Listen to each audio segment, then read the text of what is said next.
تو رب نے اس کا جملہ بھی قرآن میں بیان فرما دیا.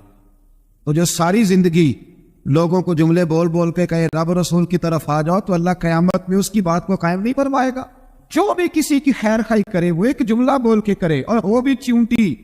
تو اگر اللہ اس کا ذکر قرآن میں باقی رکھتا ہے تو میں اور آپ اگر کسی کی خیر خائی کریں گے تو انشاءاللہ ذکر باقی رہے گا. شرط یہ ہے کہ کرے خیر خائی. خیر خائی کرو کسی کی، ایک جملہ بول کے بھی کرو، چونٹی بھی ہو تو اللہ قرآن میں ذکر باقی فرما دیتا ہے. تو اللہ تبارک و تعالیٰ نے اس بات کا ذکر قرآن مجید میں فرمایا.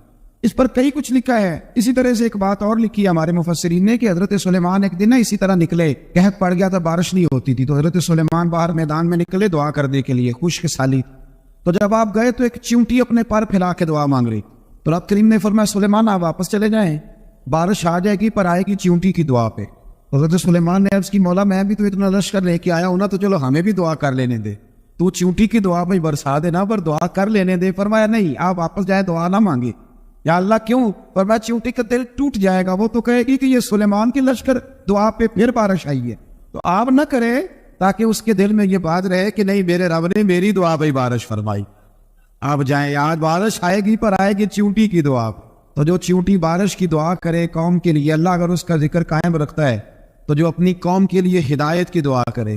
اور کبھی کبھی گردن جھکا کے دیکھا کرو کہ دل میں رسول اللہ کی امت کا درد اگر کہیں حضور کی امت کا درد ہے تو پھر انشاءاللہ ذکر قیامت تک باقی رہے. پھر انشاءاللہ قیامت تک آنے والی نسلیں بھی آپ کا ذکر کرے گی اگر حضور کی امت کا درد سینے میں موجود ہے. میرے شیخ کامل مرشد اکمل شیخ بحر و پار حضور غوث پاک جیلانی حضرت غوث اعظم یوں کر کے شاگردوں کو مریدوں کو سبق پڑھا رہے تھے، پڑھاتے پڑھاتے ہاتھ آگے کیا اور جب ہاتھ واپس آیا تو بھیگ گیا تھا سارا. تو شاگرد کہنے لگے حضور یہ کیا ہے؟ فرمایا تمہیں نہیں سمجھ آئے گی، چھوڑو تمہارے والی بات نہیں. خاصا دی گلامہ آگے نہیں مناسب کر دی، رہنے دو. تم کچھ وقت گزرا تو کچھ لوگ آ گئے، ابھی کلاس ختم نہیں ہوئی تھی، کپڑے بھیگے ہوئے ہو. وہ شاگرد پہلے منتظر تھے، کہا تمہیں کیا ہوا؟ کہنے لگے دریا میں جا رہے.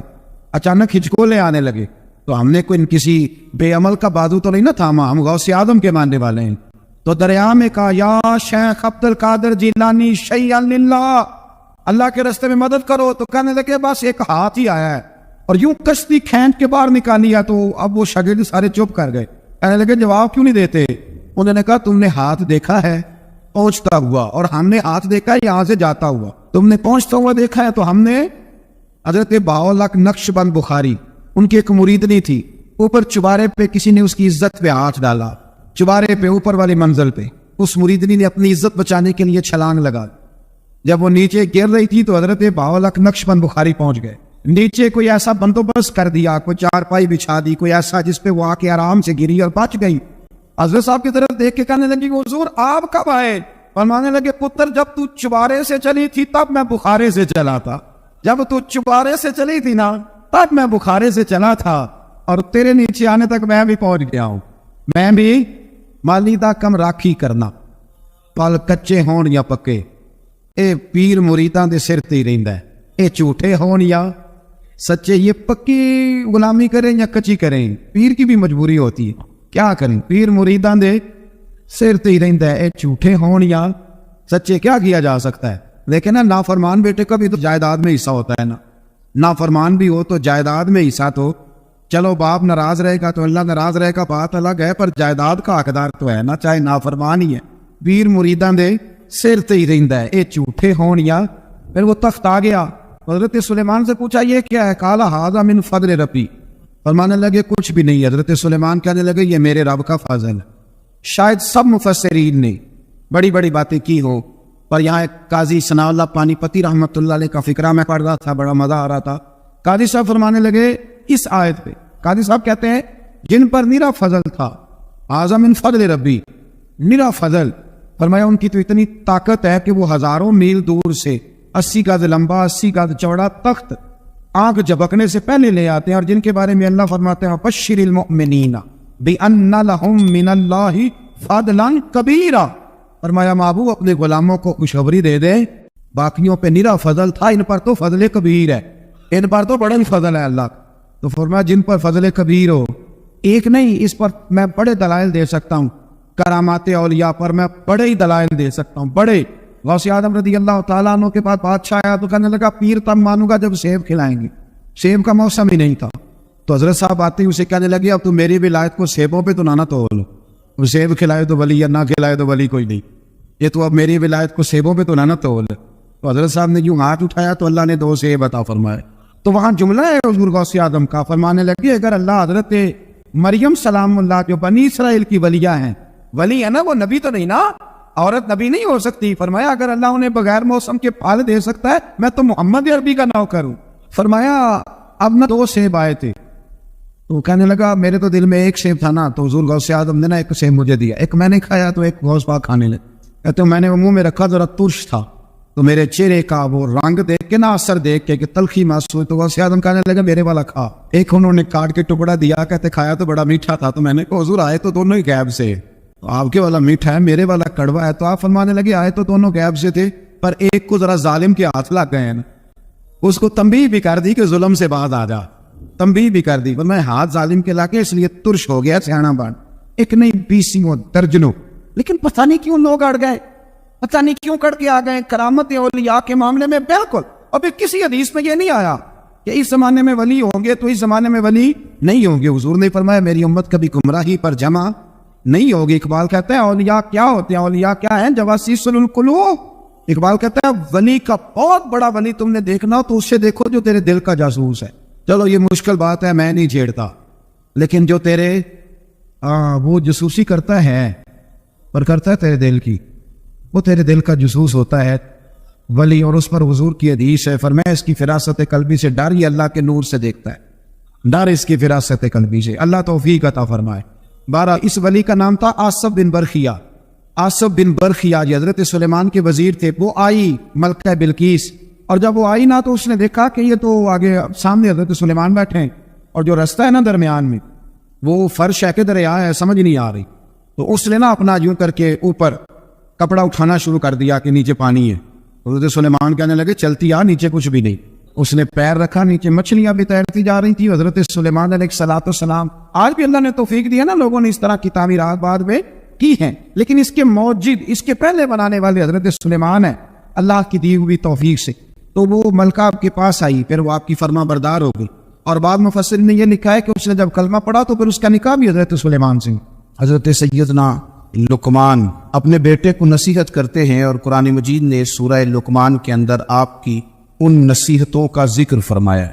اللہ کریم نے ارشاد فرمایا کہ حضرت لقمان ان کی جو بات انہوں نے اپنے بیٹے کے ساتھ کی، فرمایا وَلَا تُصَعِّرْ خَدَّكَ لِلنَّاسِ، اے میرے بیٹے لوگوں کے ساتھ اپنے رخ کو نہ پھیرا کر، غرور کے ساتھ اپنے لب و لہجے کو پھیر نہ لیا کر لوگوں کی طرف سے، اور وَلَا تَمْشِي فِي الْأَرْضِ مَرَحًا، اور زمین پر اکڑ اکڑ کے نہ چلا کر، تکبر کے ساتھ اپنے لب و لہجے کو لوگوں سے پھیر نہ لیا کر، اور زمین پر اکڑ کے بھی نہ چلا کر۔ جناب لقمان اپنے بیٹے کو نصیحت فرما رہے ہیں، اور اللہ نے اس کا ذکر قرآن مجید میں فرمایا ہے۔ اسلام ہماری تربیت کرتا ہے ہر موقع پر، اور ہمیں اسباق پڑھاتا ہے زندگی ساری گزارنے کے لیے۔ انسان کی بات کا دوسرے پر بڑا اثر ہوتا ہے، لیکن اس کی بات کے ساتھ ساتھ اس کے لہجے کا بھی بڑا اثر ہوتا ہے۔ کھانے کا بھی بڑا اثر ہے، لیکن کھانا آپ کس برتن میں رکھ کے دے رہے ہیں اس کا بھی بڑا اثر ہے۔ آپ نے کھانا کس طرح سجایا ہے، کس جگہ کسی کو بٹھایا ہے، اس کا بھی بہت زیادہ اثر ہے۔ اسلام یہ کہتا ہے کہ آپ کا جو لب و لہجہ ہے وہ ہمیشہ اچھی اخلاق والا ہونا چاہیے۔ لہجے جو ہوتے ہیں نا، لہجے، لب و لہجہ، وہ بڑی تاثیر رکھتا ہے، بڑا اثر رکھتا ہے۔ چھوٹا سا بچہ ہوتا ہے، دودھ پیتا ہے، ابھی نونہال بچہ چھوٹا سا، ابھی اسے پتہ نہیں ہے کہ کون سی بات کا کیا معنی ہے۔ اسی بچے کے آپ نے گال پہ محبت کے ساتھ ہاتھ پھیرا تو وہ ہنس دیتا ہے، لیکن اگر آپ غصے کے ساتھ اس کی گال پہ ہاتھ لگاتے ہیں تو وہ رو دیتا ہے۔ آپ میری بات کو سمجھیں گے، ابھی اس کو لفظوں کے مفاہیم کا نہیں پتا، معانی سے ابھی وہ آگاہ نہیں ہے، معانی نہیں جانتا، پر آپ نے کس لہجے کے ساتھ اس سے پیار کیا یہ اسے پتا ہے۔ یہ جو لہجہ ہوتا ہے، لہجہ اخلاق آپ کا، یہ بڑا اثر کرتا ہے۔ آپ نے گفتگو کی، لیکن اس گفتگو میں آپ کا انداز کیا تھا، لب و لہجہ کیا تھا۔ کچھ لوگ کہتے ہیں میں نے کوئی غلط بات کی ہے، بالکل ٹھیک بات کی ہے بھئی، آپ کی بات ٹھیک تھی، پر آپ کا انداز ٹھیک نہیں تھا۔ جہاں بات ٹھیک ہونا ضروری ہے نا، وہاں انداز ٹھیک ہونا بھی بڑا ہی ضروری۔ آپ کے لہجے کا خوبصورت ہونا اور آپ کے لفظوں کا حسین ہونا بھی بڑا ہی ضروری ہے۔